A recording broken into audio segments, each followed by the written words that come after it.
Misalnya punya hadas dari junub, entah itu habis berhubungan suami istri, atau karena habis keluar mani, mimpi atau apa misalnya.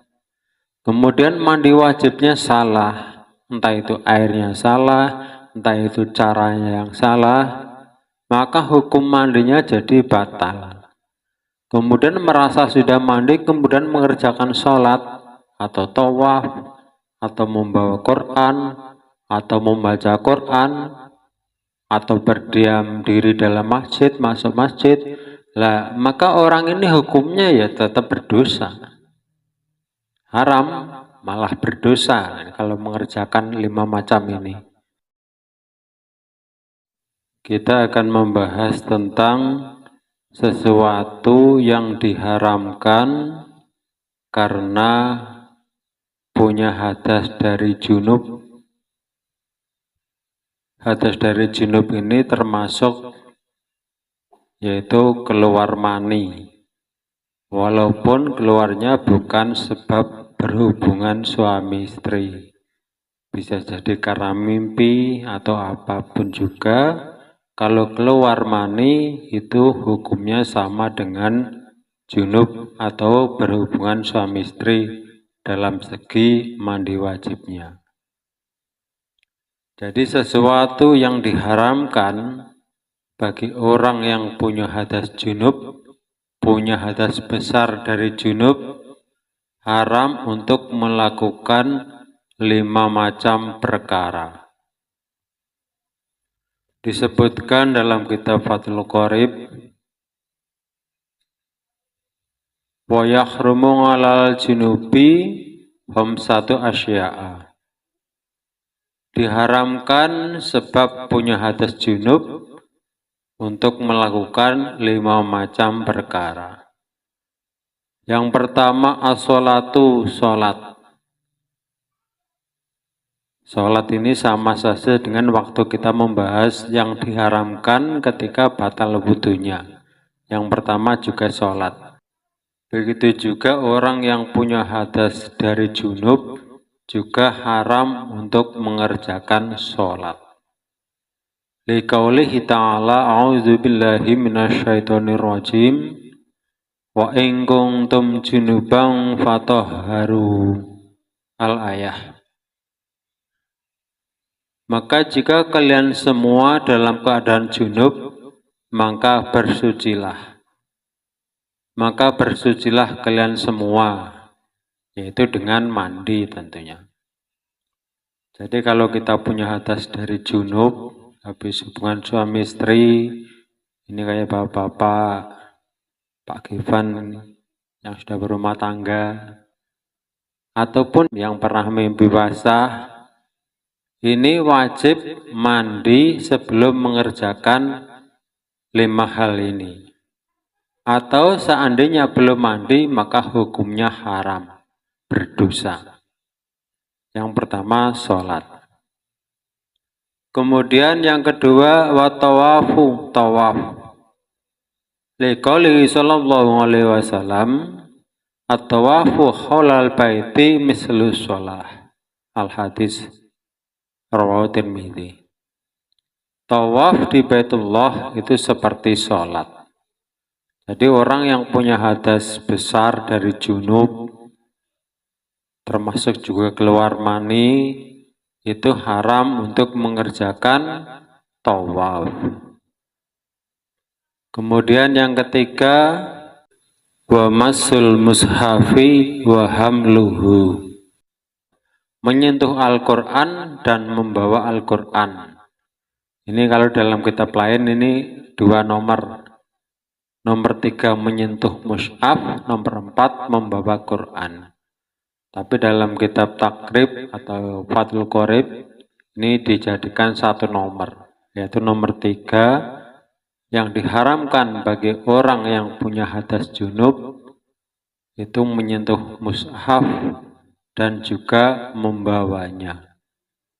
Kalau menyentuh itu ya menyentuh, kalau membawa itu belum tentu menyentuh, tapi mengangkat, membawa. Itu dua-duanya tidak diperbolehkan bagi orang yang punya hadas dari junub.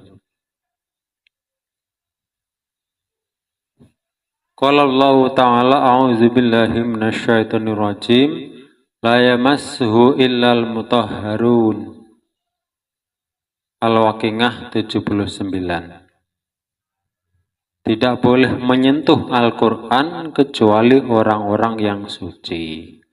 Ini lebih jelas lagi dalam tafsir Jalalain dijelaskan min qaulihi ta'ala illal mutahharuna ayyalladzina tahharu anfusahum minal ahdas, yaitu orang-orang yang dirinya itu suci dari beberapa hadas, hadas kecil dan juga hadas besar.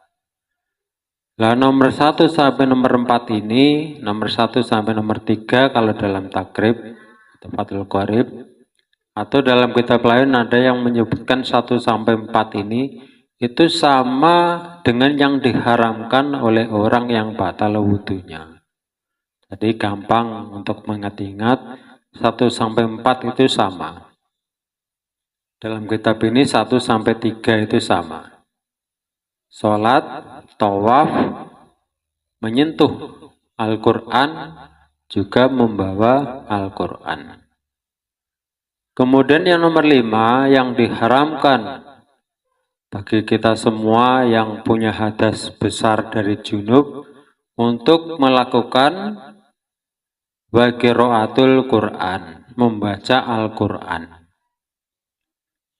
Wa an Ali radhiyallahu anhu qala, dalam sebuah hadis dari Sayyidina Ali, beliau berkata, kana Rasulullah sallallahu alaihi wasallam yuqari'unal Qur'ana malam yakun junuban.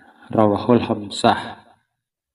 Adalah Rasulullah sallallahu alaihi wasallam itu membacakan Quran kepada kami selama beliau tidak dalam keadaan junub. Itu yang keempat. Kemudian yang kelima, yang diharamkan jika dikerjakan bagi orang-orang yang punya hadas besar dari junub adalah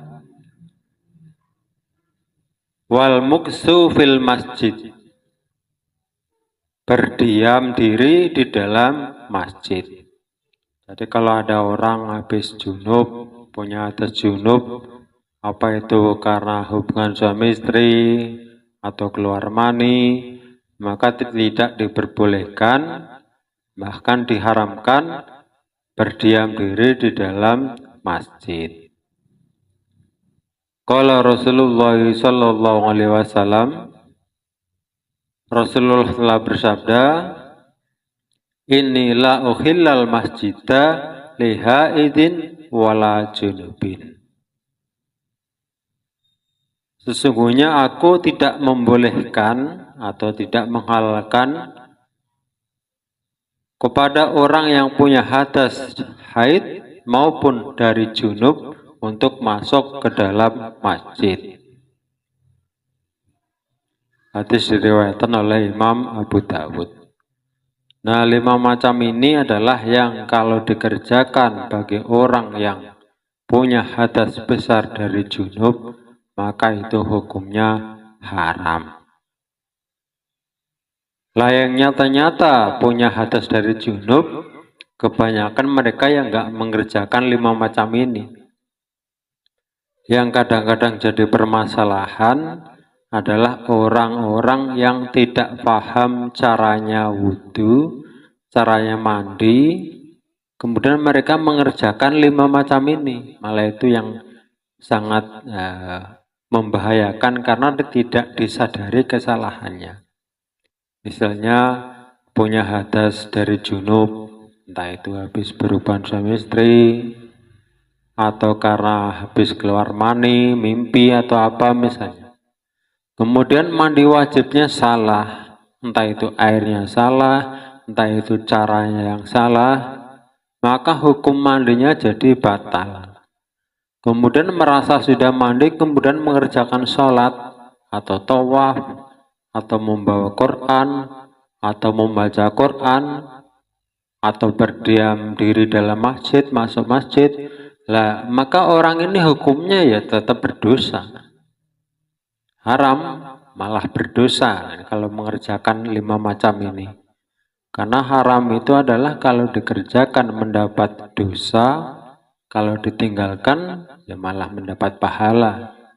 Ini 5 macam yang harus kita ketahui, khususnya untuk orang-orang yang sudah balik, apalagi sudah nikah. Jadi ini harus diketahui. Kalau kita tahu 5 macam yang diharamkan ini, ya mudah-mudahan kita semua mau untuk mempelajari cara mandi wajib yang benar. Karena jika mandi wajibnya salah ya, akibatnya nanti sholatnya ya berdosa, ya minimal nggak diterima, karena batal mandinya otomatis batal sholatnya. Tawafnya ya nggak diterima, nggak sah. Baca Quran, membawa Quran, menyentuh Quran ya berdosa. Berdiam diri dalam masjid ya malah berdosa. Makanya kita harus mempelajarinya. Ini 5 macam yang diharamkan sebab punya hadas dari junub.